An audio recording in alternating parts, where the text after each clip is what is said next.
The Canterbury Tales, Chaucer Tales of Sir Topaz. Summary. The Prior's tale has a sobering effect on the company, so Harry Bailey calls on Chaucer to tell a tale of mirth. The tale Chaucer delivers is divided into fits, an archaic word for a division in a poem or song. The first fit. Chaucer begins a story about Sir Topaz, a knight so handsome, rich, and accomplished that young women longed to be with him. However, he was chased one day while out riding in the forest in springtime. He hears a bird sing, and the sound of it causes him to fall into an overpowering love longing for an elf queen mistress. To find such an elf in woman, he makes his way to fairyland, where he is confronted by a giant. He challenges the giant to a duel the next day. Back at home, Sir Topaz's friend and servant help him prepare for the duel. They give him sweet spiced wine and clothe him in fine clothes and elaborate armor. The second fit. Chaucer again asks the company to be quiet and listen to his story of battle, chivalry, and making love in Ventoni. But as he continues to tell about Sir Topaz' knight extraordinate, Harry Bailey interrupts him, saying his story is illiterate and that the rhymes are purgatory. Chaucer agrees to tell a story in prose instead. Analysis. The humor of this tale lies in the difference between the reader's and the pilgrim's reactions to it. Harry Bailey sums up the pilgrim's reaction. He says it is not worth a third. The dramatic irony, of course, is that readers know Chaucer is a well read, clever, versatile storyteller. While Harry Bailey may think Chaucer the Pilgrim is illiterate, readers know Chaucer the writer is just having a bit of fun. In this fragment of story, Chaucer is at his most satirical. Common in Chaucer's time was romances full of stock, noble characters, and predictable plots. In telling such a tale, he uses ridiculous words to make fun of how ridiculous the story is.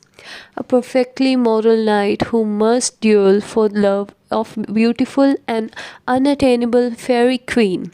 The story is filled with cliche events, characters, and figures of speech such as his lips were red as rose. The sheer awfulness of the entire package betrays the glee with which Chaucer writes this parody.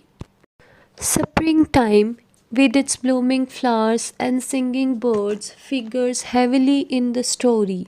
Sir Topaz, normally a man of self control, is suddenly undone by a bird song. All of the sensuality of spring gives him such a powerful longing for a woman, he feels he must act immediately to fulfill it. His reaction underscores the situational irony of other pilgrims' tales, such as the Knights, where noble heroes are blatantly motivated by the same base desires. The Canterbury Tales, Chaucer Tales of Melibea. Summary. Melibea was a rich and mighty young man. One day, while Melibea is away from home, three burglars break into his home and assault his daughter Sophia.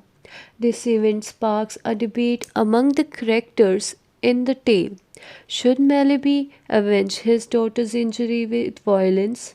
Dame Prudence, Melibea's wife, suggests Melibea ask others for advice on the matter, which he does. Plenty of people offer opinions, quoting liberally from various ancient authorities. Dame Prudence answers their arguments and finally convinces Melibea to make peace with his enemies. Melibea wants to find the men, but Dame Prudence says no. Instead, he chastises and forgives them, pointing out what a good person he is for doing so.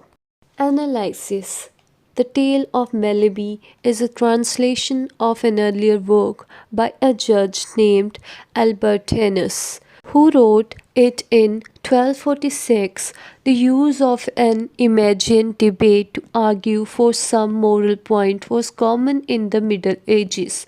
So too was the use of short story or situation that presents the basic question to be answered in the debate. In this case, the question is one of revenge versus forgiveness, action versus restraint. Dame Prudence, true to her name, argues for restraint and peaceful solution to conflict rather than war and violence. As a translation, it is only fair to ask why it was included in the Canterbury Tales. Is it satirical like Sir Topas? Is Chaucer trying to poke fun at a form of writing common at the time? Or are there themes in Melibea that resonate with the other tales? Scholars are divided on this issue, though some point out that Dame Prudence is a strong-willed woman who eventually gets her way, much like the wife of Bath. She also represents the medieval concept of female power. Although she may not be able to wield her power in the wider world, she can use it effectively to restrain the rash actions of her husband.